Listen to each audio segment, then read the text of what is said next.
So I have a subscriber asking me if I can describe my experiences in minimum security prison. Now, this is like the typical white collar prison that you would imagine, where you have your own big screen TV that everyone shares, right? You get a lot of free time, you get your own pool table. There's not really any lockdowns in minimum security, like at all, because it's just so chill that the guards don't need to be on their toes anymore. In fact, even the guards are so much more nicer. Like in medium security, or like any of those provincial jails, the guards know better not to talk to you, and you know better not to talk to them because I don't know. It's just like thugs talking to cops in real life, right? You just don't really associate. But in minimum security, like it's just like everyone's a normal person again, right? And so another thing that surprises people once they go from medium security to minimum is the fact that you have to wear your goggles. And what do I mean by by like wearing your goggles? Well, when you're in the medium, right, you're taught to n- absolutely hate snitches, hate any SOs, just stay away from like all those people, right? But there's a lot of those people around in minimum security, and they're walking around freely like animals who were walking freely in the jungle, right?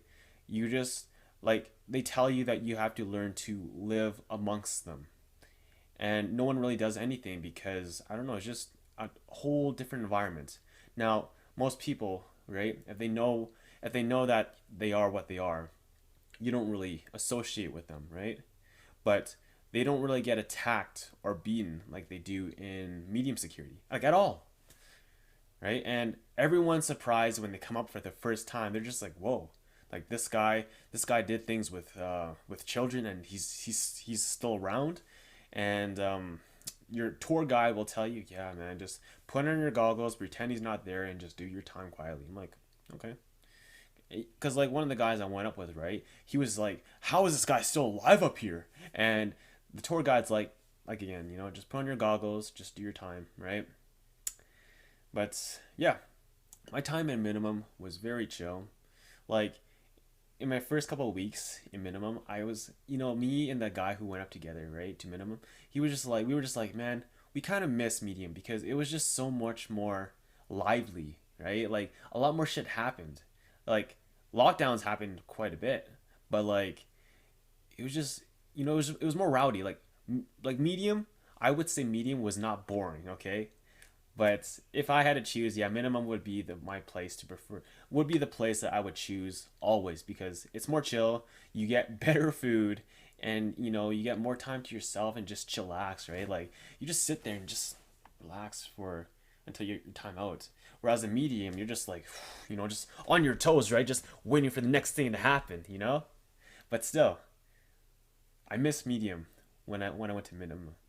I miss the friends I left behind. Yeah, I miss the rowdiness. I miss the noise. Like it was barely a dull moment in medium. All right, like minimum was so chill that it was just boring. But like I said, better food in minimum, right? More activities to do, more programs to actually get you out, right? Like if you go to minimum, you're more likely to get released on parole.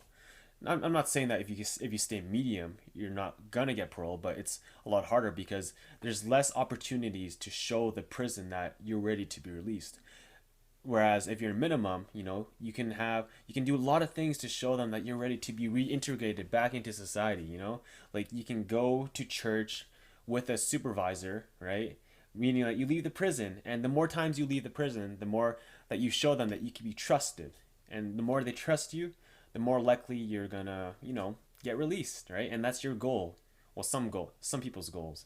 Some people actually hate um, getting released too early because sometimes if you're not released on full parole, you get released on day parole, right? And on day parole, you have to go to a halfway house.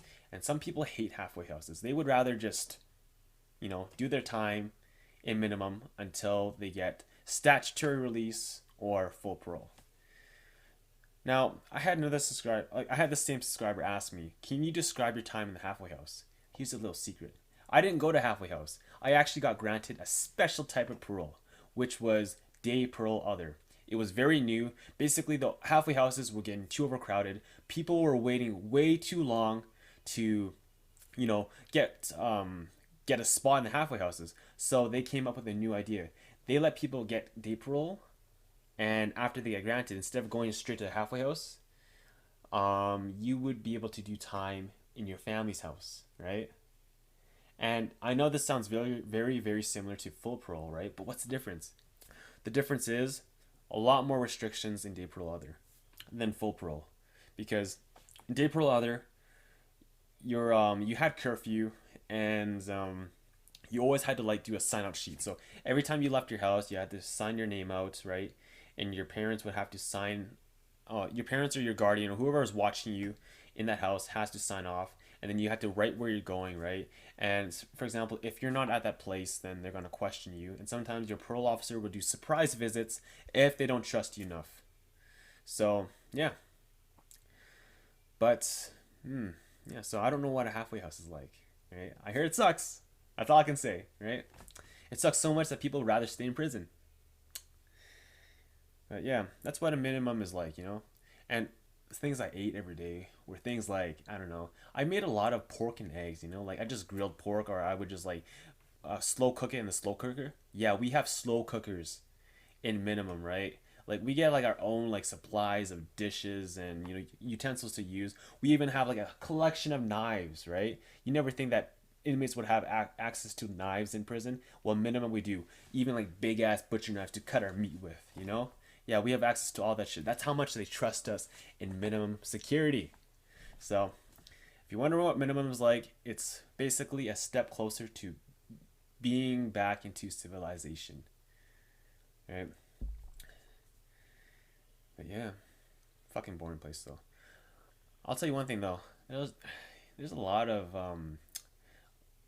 chess players in there because there's nothing to do. You often either work out, walk around a lot, right? Walk around in circles. God damn it. Yeah, play a lot of Big Two, play poker, watch TV, and a lot of crib. You just talk a lot of shit with your friends. Sometimes there were nights where I would just like sit on the table with, a couple inmates, right? Because um, in Drumheller you get assigned houses, and there's like 8 people to a house, and you just sit up all night and just chat sometimes. And then another minimum security, we didn't really have houses. It was just like one big hallway, and then for some reason there was curfew there. Like in every minimum there's curfew. Like you had to be in your houses by like a certain time, right? But in Drumheller, we could be in our houses, but we didn't have to go to sleep. But then in the Edmonton minimum, which I transferred to after because I wanted to be closer to family, because I didn't want my family to drive like 3 hours every day. I mean, every month to see me, right? Like fuck that. And I wanted to be closer to home too. But yeah, in the Edmonton minimum, by like 10 o'clock or 10:30, we had to be in our rooms, and then we could watch TV, but that's about it. We couldn't talk with each other or something, right? So every minimum is different. That's why like take what I tell you about minimum to a grain of salt. My experience may be very similar to yours, even though you're going to a different prison. But at the same time, it's gonna be very different because you're in a different environment with different people. So even though my experience was chill as fuck, maybe your experience in the minimum in Manitoba might be like completely different. So yeah, that's about it for today. That's what my minimum experience was like.